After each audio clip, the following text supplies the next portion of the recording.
Found out my parents gave my brother $340,000 over 5 years. During that time, I was eating rice and beans trying to make rent. They said they were broke. I didn't argue. I just packed a box of every photo with them in it and left it on their porch. My name's Brandon. I'm 32, and I want to tell you a story about the time I found out my parents had been funding my brother's life like he was a small country, while I was over here rationing canned beans like some kind of post-apocalyptic survivor. But I'm getting ahead of myself. Let me start from the beginning. I grew up in a small town outside of Knoxville, Tennessee. Good town. Quiet. The kind of place where people wave at you from their porches even if they don't know you, and every third building is either a church or a barbecue joint. My parents, Gail and Rusty, were what most people would call solid. Dad worked at a paper mill for 31 years. Mom did bookkeeping for a handful of local businesses out of the dining room. We weren't rich, but we weren't struggling either.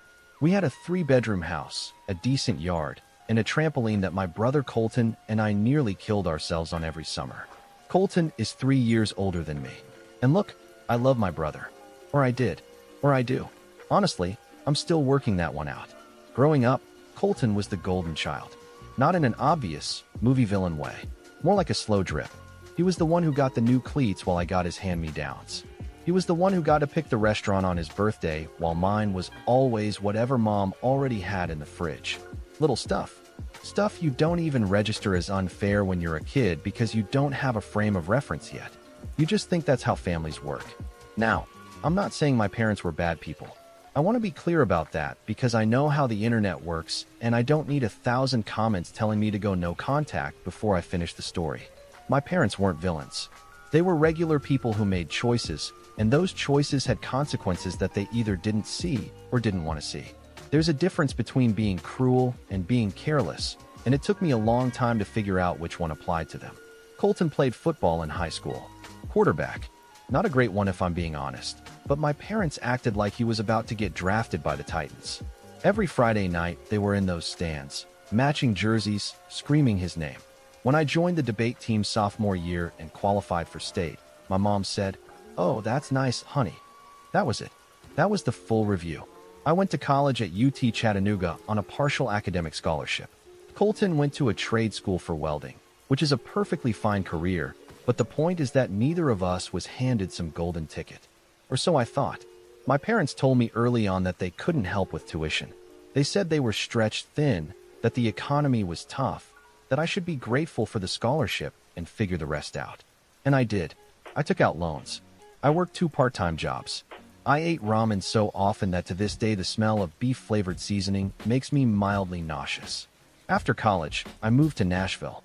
Got a job at a marketing firm doing entry-level work that paid about as much as you'd expect entry-level work to pay, which is to say barely enough to cover rent and a gym membership, but not both. I chose rent. I lived in a tiny studio apartment where the shower was essentially in the kitchen, and the landlord's solution to any maintenance issue was to say, "I'll send a guy," and then never send a guy. During those first few years in Nashville, I called my parents every Sunday. Without fail, rain or shine, hungover or sober, broke or slightly less broke. They'd tell me about Colton. Colton just bought a house. Colton got a new truck. Colton and his wife Jolene went to Destin for a week. Good for Colton, I thought. Welding must be paying better than I realized. Meanwhile, I was sitting on a futon I found on the side of the road, calculating whether I could afford both electricity and groceries that month. I never asked my parents for money. Not once. Part of that was pride, sure. But a bigger part was that they had drilled into me, since I was old enough to understand the concept, that adults handle their own finances. That asking for help was weakness. That the world didn't owe me anything.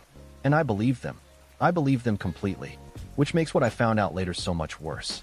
Around year 3 in Nashville, things started to get a little better. I got a promotion, then another one. I was good at my job, it turned out. I had a knack for strategy, for understanding what made people click on things, for turning a client's vague idea into a campaign that actually moved the needle. By 27, I was a senior strategist making decent money. Not rich, but comfortable. I could finally eat something other than rice and beans without doing mental math first. I started dating a woman named Sutton around that time.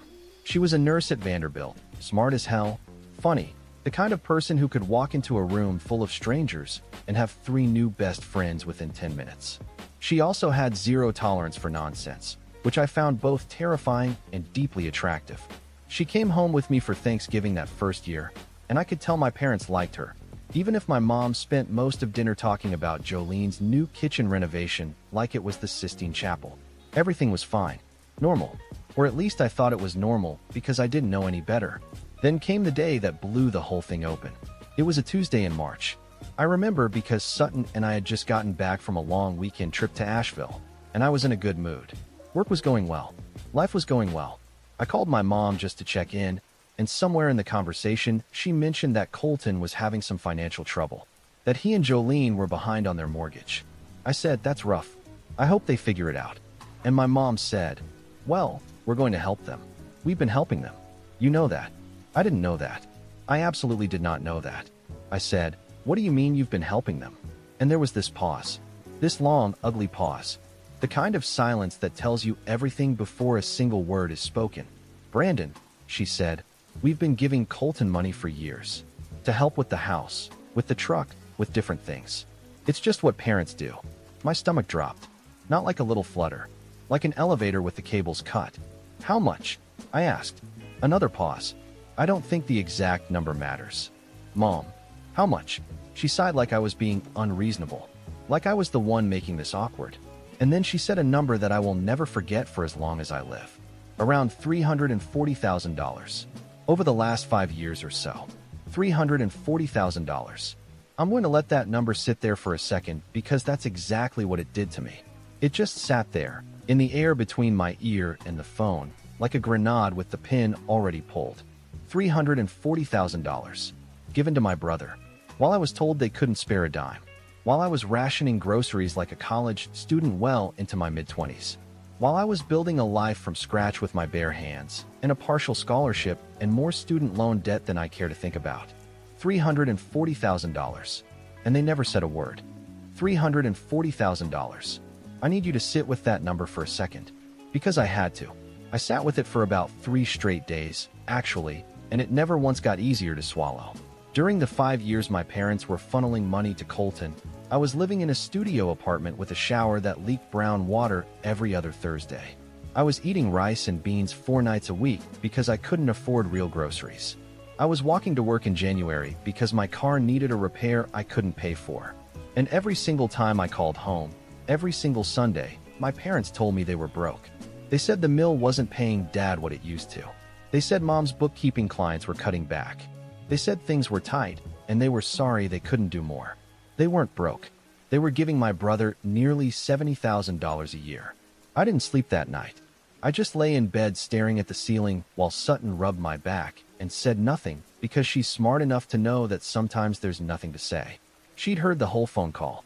She was sitting right next to me when my mom dropped that number like it was a casual footnote and not the kind of revelation that rewrites your entire childhood. The next morning, I called Colton. I was calm. I want you to know that. I was incredibly, terrifyingly calm, which if you knew me you'd know is actually scarier than if I'd been yelling. I asked him straight up, "Did you know Mom and Dad were giving you money while telling me they were broke?" He said, "Bran, it's not like that." "It's not like what?" "They weren't giving me money. They were helping me out. With $340,000. Okay, when you say the number like that it sounds bad, but they were just helping with different things. The down payment on the house. Some of the truck payments. Jolene's car. Some credit card stuff. It adds up. It does add up, Colton. It adds up to $340,000. That's not helping someone out. That's bankrolling their entire existence." He got quiet. Then he said, "Look, they offered. I didn't ask for it. And honestly, you were doing fine on your own. You didn't need it. I was doing fine on my own. I didn't need it." I want to frame those 2 sentences and hang them on a wall, because they are the most delusional, entitled words I have ever heard come out of another human being's mouth. I was doing fine because I had no other choice. I was doing fine because nobody was offering me a $340,000 safety net. I hung up, didn't yell, didn't swear, just said, "I need to go," and ended the call. Sutton was standing in the doorway of the kitchen with 2 mugs of coffee, and she had this look on her face that was somewhere between fury and heartbreak. "What are you going to do?" she asked. I don't know yet. I drove down to Knoxville that weekend. Alone. Sutton offered to come, but I needed to do this by myself. I pulled into my parents' driveway on a Saturday afternoon, and the house looked the same as it always did. Same faded siding, same American flag on the porch, same ceramic frog my mom bought at a yard sale in 2004 that she thinks is charming and I think is haunted. Everything looked normal and warm and familiar, and that somehow made it worse. Mom opened the door like nothing was wrong. Big smile, arms out for a hug. "Brandon, you didn't tell us you were coming." "I know," I said. "That was on purpose." She blinked. We sat in the living room. Dad came in from the garage wiping his hands on a rag, and he looked surprised to see me. I didn't waste time. "I need you both to explain something to me," I said. "You gave Colton $340,000 over 5 years. During that same time, you told me you were broke. You told me you couldn't help with my tuition. You told me adults handle their own finances. So either you lied to me for 5 years, or you have a very different definition of the word broke than I do." My dad sat down slowly. He put the rag on his knee and didn't say anything. My mom started doing that thing she does when she's uncomfortable, which is rearrange things that don't need rearranging. She moved a coaster 3 inches to the left, then moved it back. "Honey, it wasn't like that," she said. "Then what was it like?" Colton needed help. He and Jolene were struggling. The house was more than they expected, and the truck had problems, and Jolene's job wasn't paying as well, and they had bills. Everyone has bills, Mom. I had bills. I had loans. I had months where I wasn't sure I could make rent. And you told me to figure it out. You were always the strong one, Brandon. She said it like it was a compliment. Like being the kid they neglected was some kind of achievement. You've always been so independent. Colton needed more support. Colton needed more support because you gave him more support. You created the dependency and then used it to justify more dependency. Do you not see that? My dad finally spoke. We did what we thought was best for both of you. How was any of this best for me? I ate rice and beans for 3 years. I walked to work in the winter. I had a panic attack in a grocery store parking lot because my debit card got declined on a $27 grocery run. And the whole time, you were writing checks to Colton for a truck he didn't need and vacations to Destin. Mom started crying. Not like sad crying. Like the kind of crying that's designed to make you feel guilty for making her cry. I'd seen it 100 times growing up. Whenever you got too close to a truth she didn't want to face, the tears came out like a weapon. "We didn't think it was that bad for you," Dad said. "Because you never asked. Not once. You never asked me how I was doing financially. You just assumed I was fine because I never complained. And the reason I never complained is because you taught me that complaining was weakness." Nobody said anything for a while. Mom wiped her eyes. Dad stared at the floor. And I realized something in that silence that I'd been trying not to realize for a long time. They didn't see me the same way they saw Colton. They never had. Colton was the one they worried about, the one they protected, the one they invested in. I was the one they trusted to figure it out. And while that might sound like a backhanded compliment, what it really meant was that I was the one they didn't think about at all. I stood up. "I'm not here to yell," I said. "I'm not here to fight. I just needed to hear you say it out loud, and you did. Not in words, but in the fact that neither of you can give me a single good reason why you did what you did. And that tells me everything I need to know." My mom reached for my arm. "Brandon, please. Let's talk about this. We can make it right." "You can't make it right, Mom. You can't give me back 5 years of struggle. You can't undo the fact that I spent my 20s thinking my family was broke while you were bankrolling my brother's lifestyle. And honestly, it's not even about the money. It's about the fact that you looked me in the eye over and over again and lied." I walked out. I drove back to Nashville with the radio off, 4 hours of silence and Tennessee highway, and I didn't cry once. Not because I wasn't hurt, because I was past hurt. I was somewhere on the other side of it. Somewhere cold and still and very, very clear. The weeks after that Knoxville trip were rough. I'm not going to sugarcoat it. I didn't spiral in some dramatic, movie-worthy way. I just went quiet. I stopped calling my parents on Sundays. I stopped texting Colton. I showed up to work, did my job, came home, and sat on the couch staring at whatever Sutton put on the TV without actually watching it. She'd ask me if I wanted to talk about it, and I'd say no, and she'd nod and sit next to me. And honestly, that woman deserved a medal for those first few weeks because I was about as fun to live with as a damp log. The thing about finding out your family lied to you for 5 years isn't the anger. The anger fades. It's the recalibration. You go back through every memory, every phone call, every holiday, and you replay it with this new information layered on top. The Christmas where Mom said she couldn't afford to get me anything but got Colton a new set of tools. The time Dad told me he couldn't help with my car repair because they were strapped.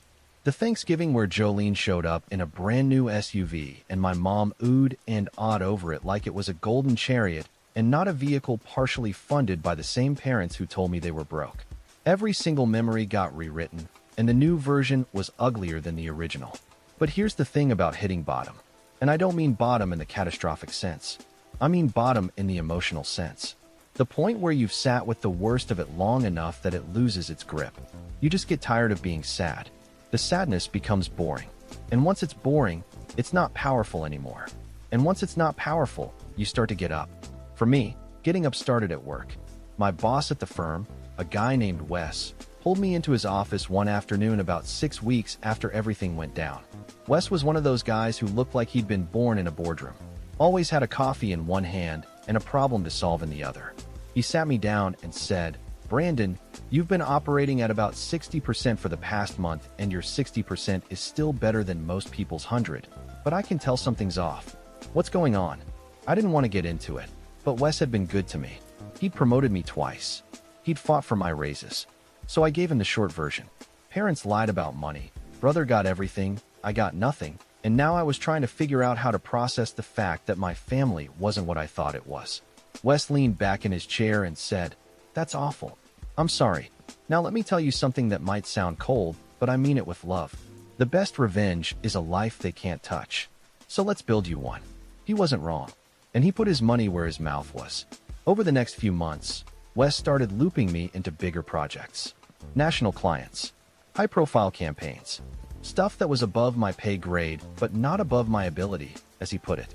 I delivered. Every single time. I threw myself into the work because the work was the one thing in my life that made sense. It didn't lie to me. It didn't play favorites. It just rewarded effort, and I had a lot of effort to give. Sutton, meanwhile, was doing what Sutton does best, which is being aggressively supportive in a way that doesn't let you wallow. She didn't coddle me.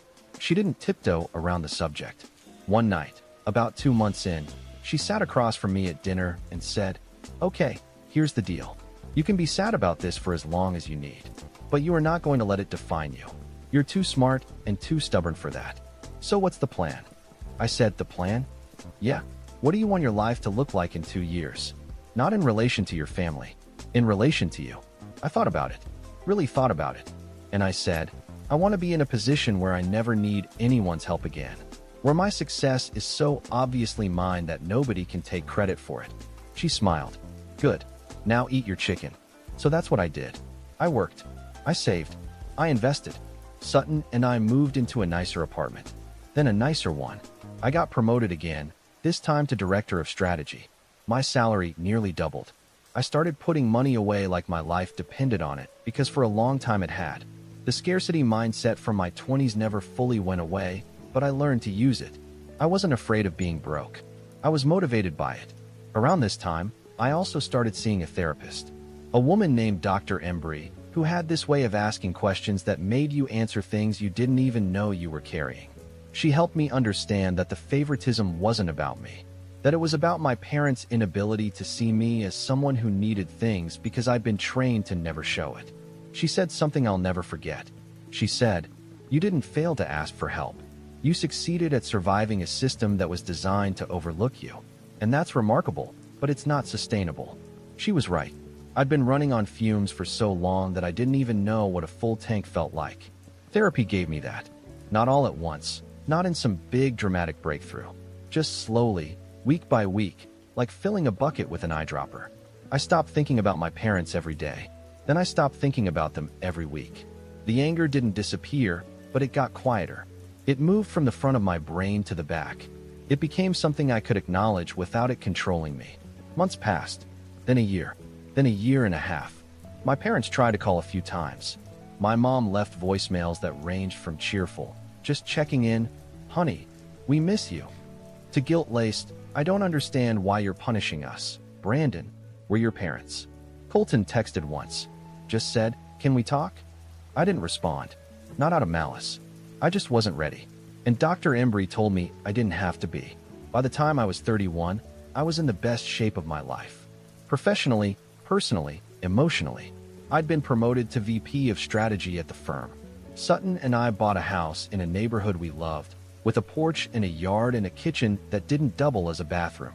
I proposed to her on a Saturday morning while we were making pancakes, which sounds unromantic, but she told me once that she hated elaborate proposals and just wanted something real.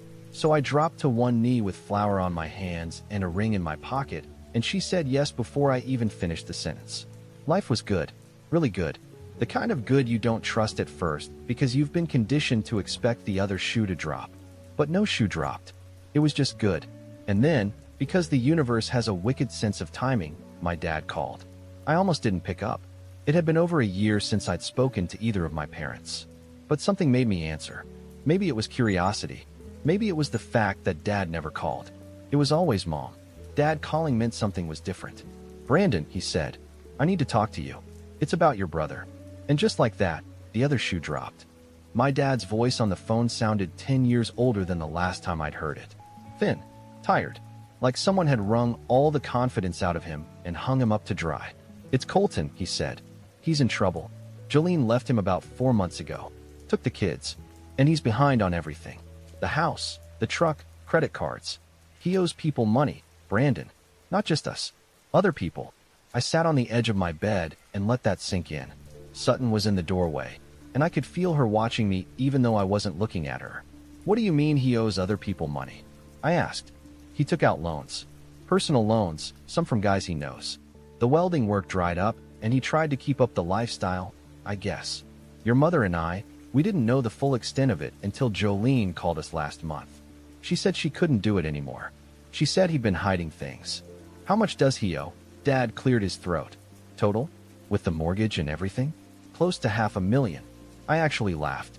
Not because it was funny, because the irony was so thick you could cut it with a butter knife. The guy who'd been handed $340,000 was now $500,000 in the hole. You could pour the entire Atlantic Ocean into that kind of financial mismanagement, and it still wouldn't fill it up. "Brandon," Dad said, "your mother and I don't have anything left. We gave Colton most of our savings over the years. What we have now is the house and our Social Security. That's it. We're asking if you'd be willing to help." There it was. The whole reason for the call. Not to apologize. Not to reconcile. Not to say, "Hey, we realized we treated you unfairly and we're sorry." No. They called because the ATM they'd been feeding for years had finally run out of cash, and they needed a new one. "Let me make sure I understand this," I said slowly. "You spent 5 years giving Colton over $300,000 while telling me you were broke. You never helped me with a single dollar. Not tuition, not rent, not a car repair. And now that Colton has burned through everything you gave him, and then some, you want me to step in and do what? Write a check. We're not asking for a handout, son. We're asking for help. Family helps family. Family also tells the truth, Dad. Family doesn't play favorites. Family doesn't let one kid struggle while bankrolling the other. But here we are." He didn't have an answer for that. He just sighed and said, "I understand you're angry. I do. But Colton is going to lose the house. The house you paid the down payment for. Yes. And the truck. Already repossessed." I told my dad I needed to think about it, and hung up. Sutton came over and sat next to me. She didn't ask what happened because she'd heard enough to piece it together. "What are you thinking?" she asked after a while. "I'm thinking that I need to talk to a lawyer." She raised an eyebrow. "A lawyer?" "Not because I'm going to sue anyone. Because I want to understand exactly where things stand before I make any decisions. I want to see the full picture. Numbers, debts, assets, everything. If I'm going to be involved in this at all, I'm going to be involved on my terms." The next week, I met with a financial attorney named Harlan Reeves. He was a friend of Wes's, the kind of guy who wore suspenders unironically and had a handshake that could crack a walnut. I laid the whole thing out for him. The favoritism, the lies, the money, the phone call. All of it. Harlan listened without interrupting. When I was done, he leaned forward and said, "So what's your objective here?" "My objective is to protect myself. I don't want to be pulled into my brother's financial disaster. But I also want my parents to understand, really understand, what they did. Not just feel bad about it. Understand it." "Fair enough," he said. "Let me dig into this." Over the next 2 weeks, Harlan did exactly that. What he found was worse than I expected. Colton hadn't just mismanaged the money my parents gave him. He'd taken out additional loans using the house as collateral without telling anyone. He owed a buddy nearly $40,000 for a business opportunity that turned out to be a used car lot that never opened. He had 3 credit cards maxed out. Jolene had filed for divorce and was going after the house in the settlement, which was going to be a problem since the house was already underwater. Harlan also pulled together an informal accounting of everything my parents had given Colton. It wasn't just $340,000. When you factored in smaller transfers, cash gifts, bills they'd paid directly, and a car they bought outright, the number was closer to $390,000. I sat in Harlan's office looking at a spreadsheet that told the story of my family's dysfunction in neat little columns and rows. 5 years of transfers. 5 years of lies. All laid out in 12-point font. "Here's my recommendation," Harlan said. "Don't give them money. Not your parents, not your brother. If you want to help, you can offer to facilitate. Connect your brother with a debt counselor. Help your parents understand their own financial exposure. But do not write a check." The pattern here is clear. Your brother doesn't have an income problem. He has a spending problem. And your parents don't have a generosity problem. They have a boundary problem. Giving more money to this situation is like pouring gasoline on a kitchen fire and wondering why the house keeps burning. I agreed with every word, but I also had something else in mind. Something that had been taking shape in the back of my brain since that phone call with my dad. Not revenge, exactly. More like clarity. I wanted to sit across from my parents and my brother and show them the numbers. Not to shame them, not to gloat, but because they'd spent 5 years operating in the dark, telling themselves that what they were doing was normal and fair, and I wanted to turn the lights on. I called my dad the following Sunday. First time I'd initiated contact in over a year. "I'm coming to Knoxville next weekend," I said. "I want to sit down with you, Mom, and Colton. All 4 of us. I have some things I want to go over." Dad sounded relieved. "Of course, son. We'd love that. Should we do dinner?" "No, this isn't dinner. This is a conversation. I'll be there at 10 in the morning." I spent the rest of that week preparing.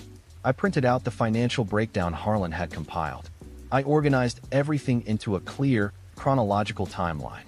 What was given to Colton, when, and for what. What I was earning during those same periods. What I was spending. What I was going without. Side by side. Dollar for dollar. Year by year. Sutton reviewed everything with me the night before I drove down. She sat at the kitchen table reading through the pages, and at one point she looked up and said, "This is going to be hard for them to see." "Good," I said. "Are you sure this is what you want?" "Not the money. The confrontation." "It's not a confrontation. It's an accounting. They're allowed to feel whatever they feel about it. But they're going to see the truth. Every dollar of it." She nodded. "Then I'm behind you 100%. I loaded the folder into my bag, along with one other thing. A cardboard box from the closet in our spare bedroom. Inside it was every family photo I owned that had my parents in it. Framed pictures from holidays, printed snapshots from vacations, a family portrait from when Colton and I were kids. Every single one. I wasn't sure yet if I was going to leave it, but I brought it, just in case. Saturday morning, I got in the car at 6 and drove south. I pulled into my parents' driveway at 9:53. Colton's car was already there, which surprised me because Colton has never been early to anything in his life. The fact that he showed up on time told me he was either desperate or scared. Probably both. I grabbed the folder and left the box in the trunk. I'd decide about the box later. Mom answered the door. She looked smaller than I remembered. Her eyes were red around the edges, and she was wearing that old blue cardigan she always wore when she was anxious. She reached for a hug, and I let her have it, but I kept it short. "Come in, honey. I made coffee." "Thanks." The living room was set up like a tribunal, which I don't think was intentional, but felt appropriate. Dad was in his recliner. Colton was on the couch looking like a man who hadn't slept in a week. He'd lost weight.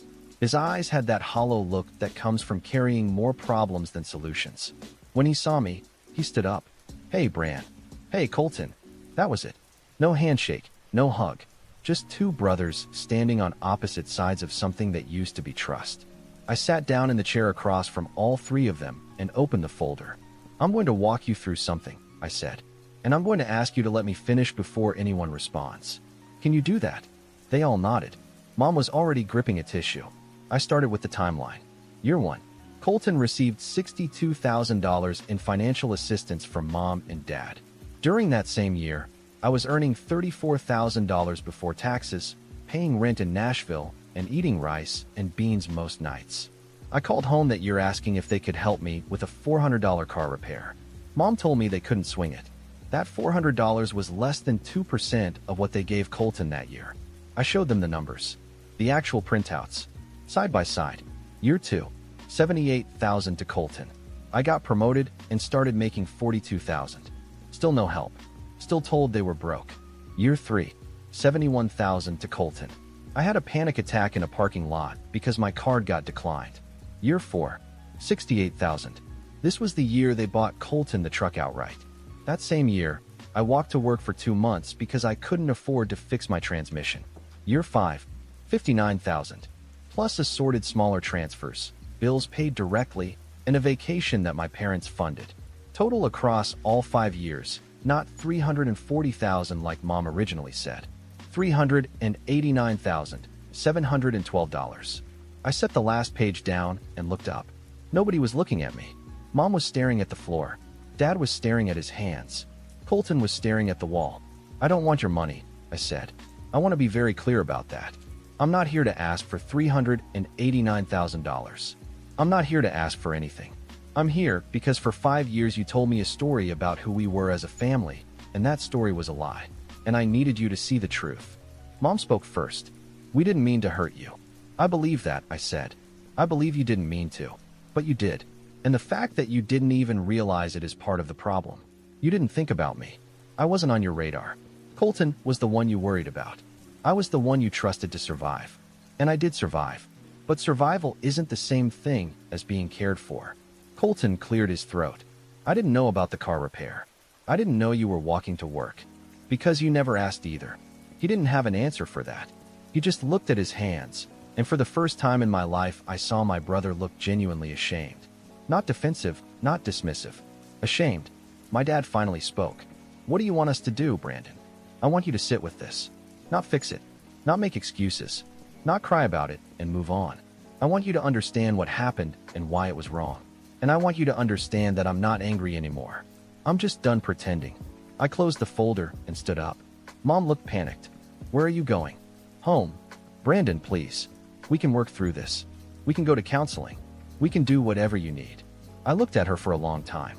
And then I said something I'd been rehearsing in my head for a year and a half, but hadn't been sure I'd actually say. Mom, I love you. I love Dad. I even love Colton, though he makes it extremely difficult sometimes. Colton almost smiled at that. Almost. But love doesn't mean access. And it doesn't mean things go back to the way they were just because everyone feels bad now. I need time. I need to see change. Not promises. Change. And until I see it, I'm going to keep my distance. That's not a punishment. That's a boundary. I walked out to my car, opened the trunk, looked at the box of photos. Every Christmas card, every family portrait, every snapshot of birthdays and barbecues and Thanksgivings. A whole childhood in a cardboard box. I carried it to the porch and set it next to the ceramic frog. I didn't knock. I didn't ring the bell. I just set it down and walked away. That was 8 months ago. Here's what happened since. Colton went through with the debt restructuring that Harlan recommended. He sold what was left of the house equity, moved into an apartment, and started working double shifts. From what I hear, he's also going to therapy, which surprised me more than any other part of this story. Jolene finalized the divorce, but they're co-parenting reasonably well. I've talked to Colton twice since that morning. Both times were short, both civil. We're not where we used to be, but we're not nowhere. My parents downsized, sold the house in Knoxville, moved into a smaller place closer to Colton's kids. Mom sent me a letter, a real, handwritten letter. 6 pages. It was the most honest thing she's ever said to me. She didn't make excuses. She didn't minimize. She said she was sorry, and she said she understood if I never wanted a close relationship again, but she hoped I'd leave the door open.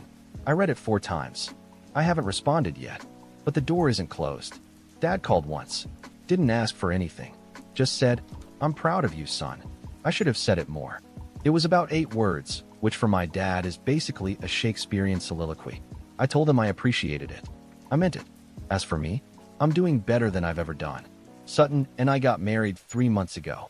Small ceremony, backyard of our house, 20 people, taco truck. It was perfect. Wes was my best man.